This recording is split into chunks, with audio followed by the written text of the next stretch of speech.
Story. We are now joined live from Moscow by Julia Lyubova, our correspondent from Russia. Julia, good evening and thank you so much for joining us. Now, Julia, Russia and the United States held talks on Wednesday to come closer to key provisions of a likely agreement on the safety of flights over Syria. What are these? Hello, Julia. Well, that's right. On Wednesday, the US and Russian militaries held a... Can you hear? Yes, please go ahead, Julia. Can you hear me okay? Yes, we can.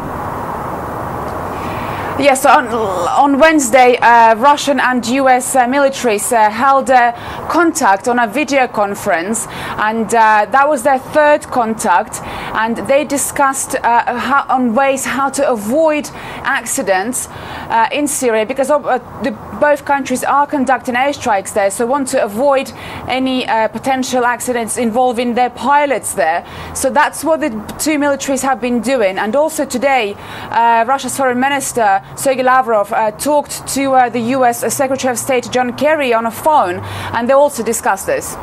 So there was this telephonic conversation. Can you tell us more about this and any other information that you have so far, especially about Russia and the Ukraine, respectively? Julia.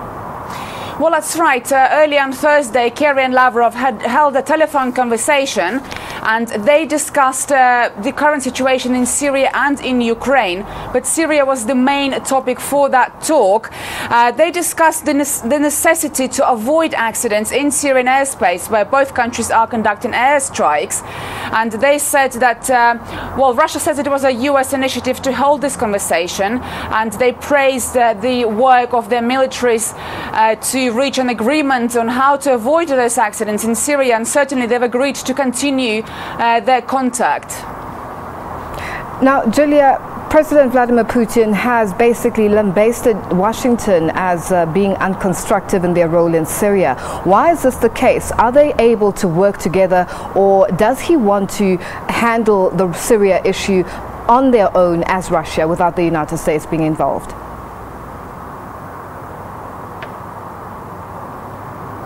Well, that's right.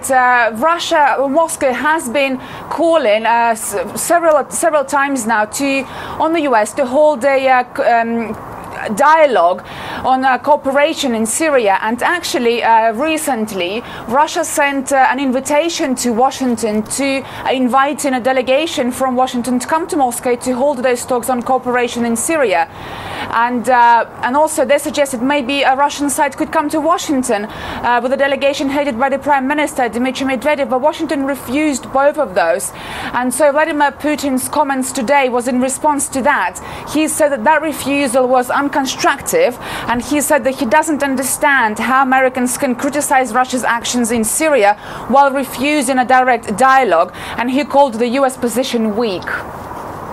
Now, Julia, is there any information that we have from the ground on claims that Washington has been partly supporting the rebels?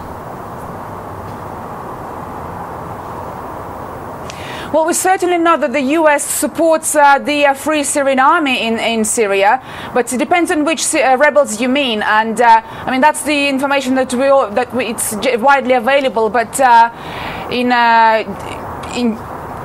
there is no other information, certainly not in Russian media, to suggest that the US is supporting any other rebels that we don't know already of.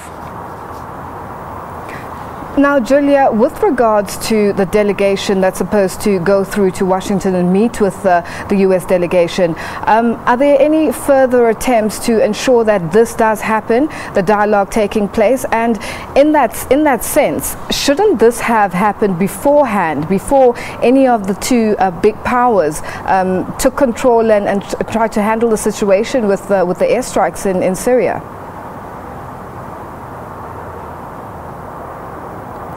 Well, absolutely, should have, but that's the thing. Both Russia and the US have a very different approaches to the Syrian crisis.